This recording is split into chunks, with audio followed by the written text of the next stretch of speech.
தினம்தோறும் விளக்கேற்ற நல்ல எண்ணெய் இதயம் நல்லெண்ணெய். அனைத்து ஊடகங்களுக்கும் பத்திரிகைகளுக்கும் வணக்கம். ஓகேவா? இன்றைய தினம் சேலம் மாவட்ட நிர்வாகிகள் ஆலோசனை கூட்டம் சேலம் புறநகர் மாவட்ட கட்சி அலுவலகத்தில் நடைபெற்றது. இந்த ஆலோசனை கூட்டத்தில் மாவட்ட செயலாளர் தலைமை தாங்கினார். சேலம் மாவட்டத்தில் தேர்ந்தெடுக்கப்பட்ட அனைத்து இந்திய அண்ணா திராவிட முன்னேற்ற கழக உறுப்பினர்கள் அனைவரும் தங்களுடைய கருத்துக்களை தெரிவித்தார்கள். அதோடு 2011 2026 வரை சட்டமன்ற பொதுத் தேர்தலில் அனைத்து இந்திய அண்ணா திராவிட முன்னேற்ற கழகம் அதிக இடங்களில் வெற்றி பெற்று சேலம் மாவட்டம் அனைத்து இந்திய அண்ணா திராவிட முன்னேற்ற கழகத்துடைய கோட்டையாக விளங்கிக் கொண்டிருக்கின்றன என்பதை இந்த நேரத்தில் தெரிவிக்க விரும்புகின்றேன். சேலம் புறநகர் மாவட்டத்தை பொறுத்த வரைக்கும் 8 சட்டமன்ற தொகுதி இருக்கின்றன. அதில் 7 சட்டமன்ற தொகுதி வெற்றி பெற்றது. ஒரு சட்டமன்ற தொகுதி குறைந்த வாக்கு வித்தியாசத்திலே வெற்றி வாய்ப்பு இழந்திருக்கின்றோம். இருந்தாலும் தமிழகம் முழுவதும் அனைத்து இந்திய அண்ணா திராவிட முன்னேற்ற கழக கட்சி சார்பாக போட்டியிட்ட வேட்பாளர்கள் 47 இடங்களில் வெற்றி பெற்றிருக்கின்றோம்.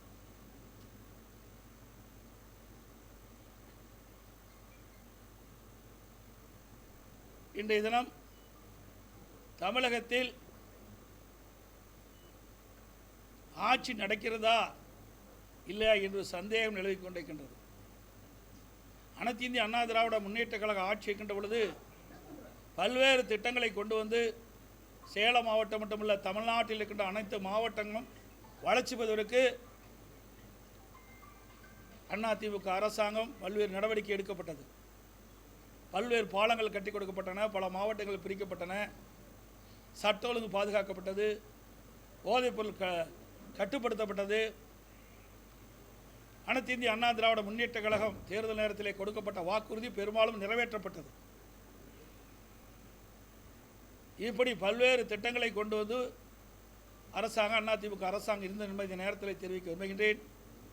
அனைத்து இந்திய அண்ணா திராவிட முன்னேற்ற கழகத்தை பொறுத்த வரைக்கும் ஆட்சியில் இருந்தாலும் இல்லாவிட்டாலும் மக்கள் பிரச்சனை என்று வருகின்ற பொழுது அந்த மக்களுடைய பிரச்சனையை தீர்ப்பதற்கு முதல் குரல் கொடுக்கின்ற கட்சி அனைத்து இந்திய அண்ணா திராவிட முன்னேற்ற கழக கட்சி என்பதை இந்த நேரத்திலே தெரிவிக்க விரும்புகின்றேன்.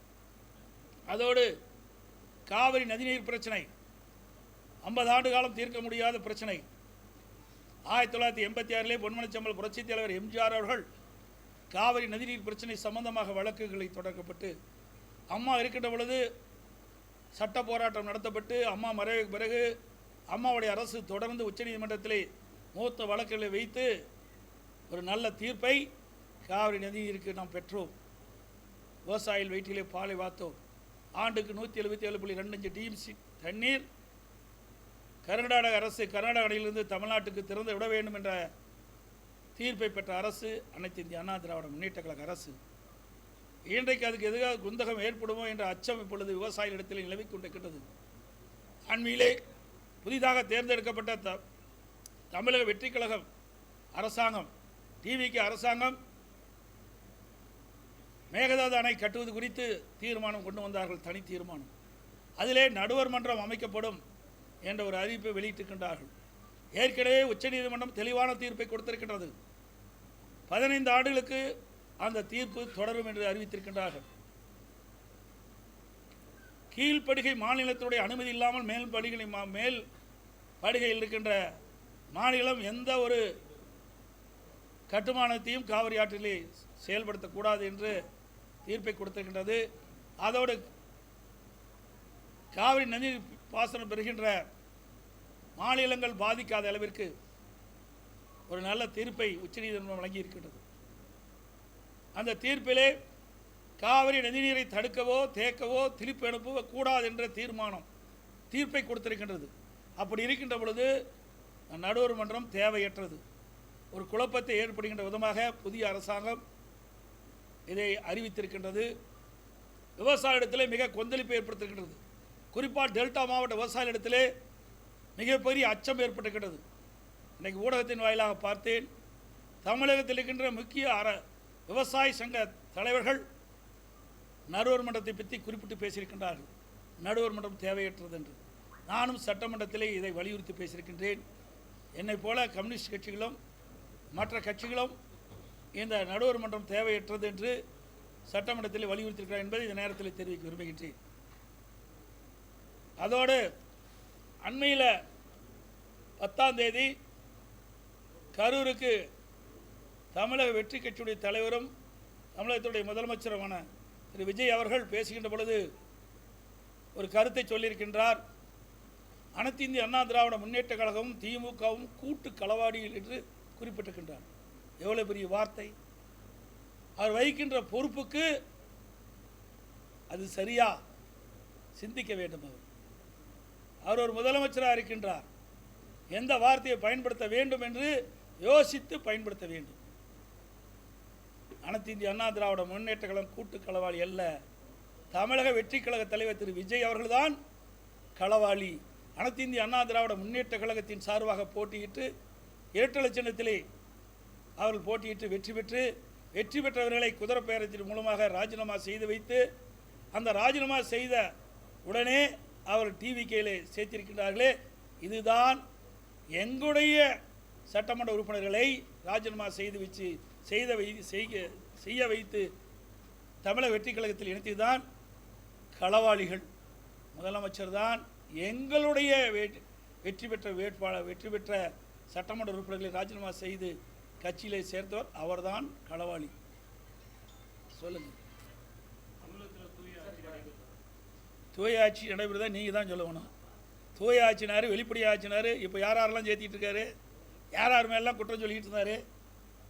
குற்றம் சொல்லுவர்களாம் அவருடைய இயக்கத்தில் இணைச்சிக்கிட்டு தான் இருக்காரு. அப்போ எங்கே போய் தூய ஆட்சி, எங்கே வெளிப்படைத்தன்மை இருக்குது?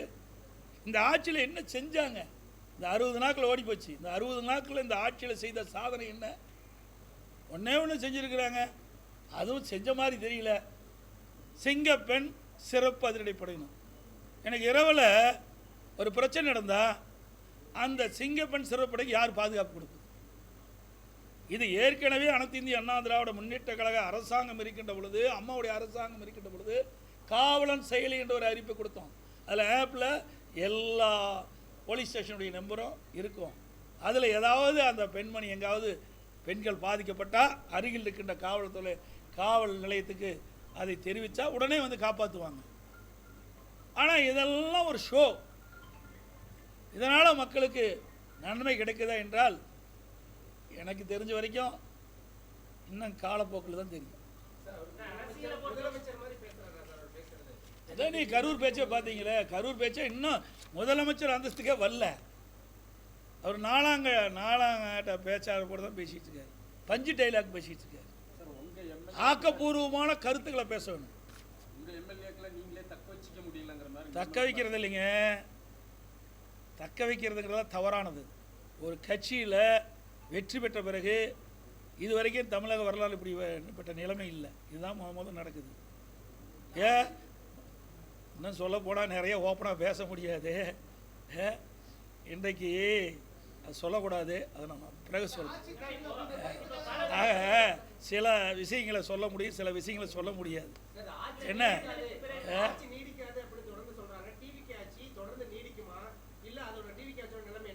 அதான் நான் ஏற்கனவே சொன்னேன். இப்போ ஸ்டாண்ட் இருக்குது. அந்த 3 காலும் சரியாக இருந்தால் தான் அந்த ஸ்டாண்டு நின்று நீங்கள் வந்து தொலைக்காட்சி சரியாக இயக்க முடியும். இப்போ அவருக்கு இருக்குது 2 கால் தான் இருக்குது. ஒரு கால் இரவல் கால். அது இடர்ச்சின்னு வச்சுக்க. எப்படி இந்த நம்முடைய கேமரா சாஞ்சிருமோ அது மாதிரி இந்த ஆட்சி சாஞ்சி போயிடும்.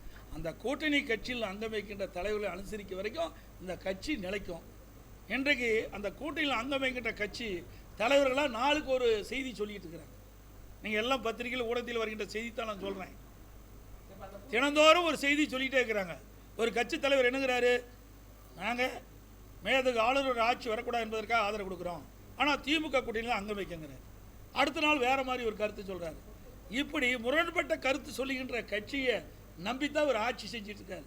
இவர் பெரும்பான்மையோட ஆட்சி இல்லை. அவர் 108 இடத்துல ஜெயிச்சிருக்கார். மீதியெல்லாம் மற்ற கட்சி வெற்றி பெற்று அதிலிருந்து சட்டமன்ற உறுப்பினர் இரவல் வாங்கி தான் ஒரு ஆட்சி நடத்துகிறார். தேர்தலுக்கு முந்தைய என்ன சொன்னார்? திராவிட கட்சியினுடைய சரியில்லை, 2 திராவிட கட்சியும் சரியில்லை. இப்போ ஒரு திராவிட கட்சியில் பல கூட்டணிகள் அங்கம் வச்சு அதில் வெற்றி பெற்று அதில் வந்தவர்கள் தான் அந்த ஆட்சி அமைப்பதற்கு உறுதுணையாக இருக்கிறாங்க. அப்புறம் தேர்தல் ஒரு பேச்சு, தேர்தல் முடிஞ்ச ஒரு பேச்சா? இரட்டை வேணுமா?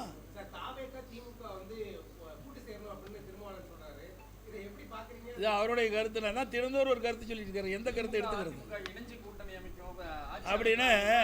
அப்படின்னு ஒரு கட்டுக்கதையை கட்டி விட்டுருக்குறாங்க. அதாவது எங்களை பொறுத்த வரைக்கும் அனைத்து இந்திய அண்ணா திராவிட முன்னேற்ற கழகத்தை பொறுத்த வரைக்கும் நாங்கள் சொல்லிக்கிட்ட கருத்து தான் எங்களுடைய கருத்து. மற்றவருடைய கருத்தெல்லாம் இணைக்கக்கூடாது. புரிஞ்சுக்கிட்டீங்களா? ஒவ்வொருவருக்கும் ஒரு கருத்து இருக்குது. எங்களை பொறுத்த வரைக்கும் அனைத்து இந்திய அண்ணா திராவிட முன்னேற்ற கழகத்தை பொறுத்து உங்களுக்கு தெரியும். பொன்மனச்செம்மல் புரட்சித் தலைவர் எம்ஜிஆர் இந்த இயக்கத்தை துவங்கின்ற பொழுது தீய சக்தி திமுக என்று சொல்லி தான் தொடங்கினாங்க.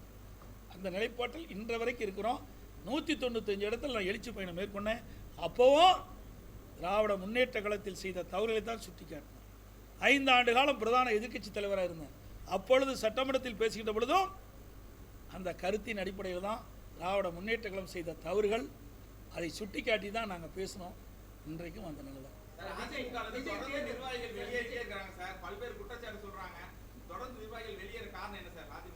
ஏங்க வெளியேறணும் காரணம் வேணும் அவையில் தான் கேட்கணும். இதான் இங்கே இருக்கிறாங்க, அவர் எல்லா வெளியே எங்கே இருக்கிறோம், எல்லா கருத்து இருக்குது. அண்ணா திமுகவை பொறுத்த வரைக்கும் அவர்கள் மாதிரி குறுகிய வட்டத்தில் இல்லை. இன்றைக்கு ஏற்கனவே அம்மா இருக்கின்ற பொழுது அமைப்பு நீதியாக 9 பேர் தான் நியமித்து வந்தாங்க. இன்றைய கால சூழ்நிலைக்கு தகுந்தவாறு ஒவ்வொரு அமைப்புக்கும் 30லிருந்து 40 பேர் அமைச்சிருக்கிறோம். 30லிருந்து 40 பேர் பொறுப்பாளராக இருக்கிறாங்க. அதில் 1-2 வெளியே இருக்கின்ற பொழுது பத்திரிகையிலையும் ஊடகத்திலையும் நாள்தோறும் வெளியேறான்னு செய்தி வெளியிட்டால் நாங்கள் என்ன செய்வது?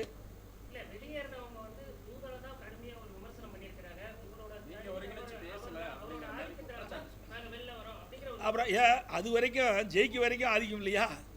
ஆட்சி அமைக்கலைன்னா எப்படி வேணால் கருத்து சொல்லலாம்.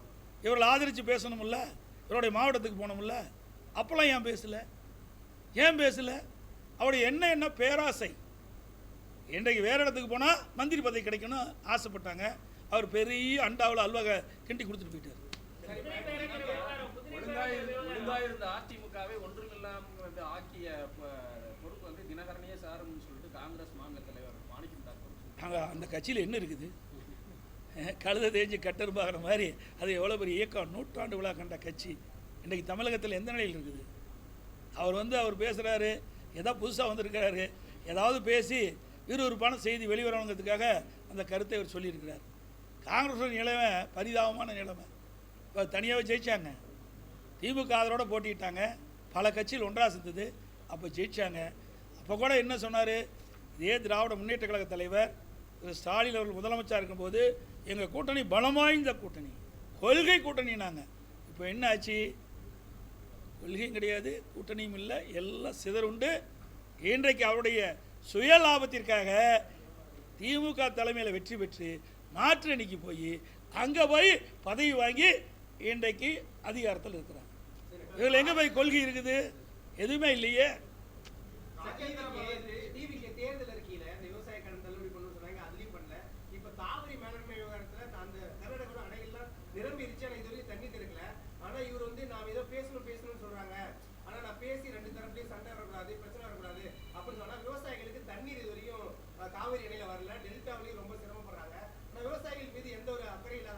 ஏங்க அதாங்க கட்சி ஆரம்பித்தா 2 வருஷம் ஆகுது. ஏதாவது அனுபவம் இருந்தால் பரவாயில்ல, விவசாயிகளை பற்றி சிந்திச்சா பரவாயில்ல, விவசாயிகள் என்ன கஷ்டப்படுறாங்கன்னு தான் பரவாயில்ல. அதெல்லாம் அதுக்கு முன்னுரிமை கொடுப்பாரு. அதான் என்ன, இப்போ அவருடைய அட்வைசர் யார்? தேர்தல் வகுப்பாளர் தான் அட்வைசர். இதுக்கு முந்தி இருந்த திமுக தான் சரி, அண்ணா திமுக தான் சரி, நான் இருக்கும்போது சரி, அட்வைசராக போகிறதா ஒரு அனுபவமிக்க துறை வாரியாக அனுபவம் வாய்ந்த ஒரு துறை செயலாளரை நாங்கள் போடுவோம். அவருடைய அட்வைஸெல்லாம் கேட்போம், அவருடைய ஆலோசனைலாம் கேட்போம், செயல்படுவோம். ஆனால் இவர் ஒரு புதுமை படைச்சிருக்காரு. சினிமாவில் புதுமை படைக்கின்ற மாதிரி ஒரு அரசாங்கத்தில் இவர்களுக்கு யாரெல்லாம் தேர்தல் நேரத்தில் ஆதரவாக இருந்தாங்க, ஆலோசகராக இருந்தாங்க, அவரெல்லாம் இன்றைக்கு அட்வைசராக போட்டிருக்காரு. இன்னொன்று வேடிக்கை என்ன, ஜனநாயகம் படத்தினுடைய தயாரிப்பாளரை இன்றைக்கு அவர் வந்து டெல்லி சிறப்பு பிரதியாக போட்டிருக்காரு. அடுத்து இன்னொன்று எடிட்டிங்கராக யாருக்கு ஒருத்தர் போட்டிருக்கான்னு எனக்கு வந்த தகவல். இது பண்ணால் கொஞ்ச நாளில் அவருடைய மேக்கப் மேனுக்கும் அவர் ஏதாவது பதவி கொடுத்துருவார். ஆக எல்லாமே சினிமா ஆக்கிட்டார். அரசாங்கம் என்பது ஒரு கேள்விக்குறியாகிவிட்டது என்பதை இந்த நேரத்தில் தெரிவித்து அனைத்து ஊடகங்களுக்கும் பத்திரிகை நன்றி, வணக்கம், டைம் ஆச்சு.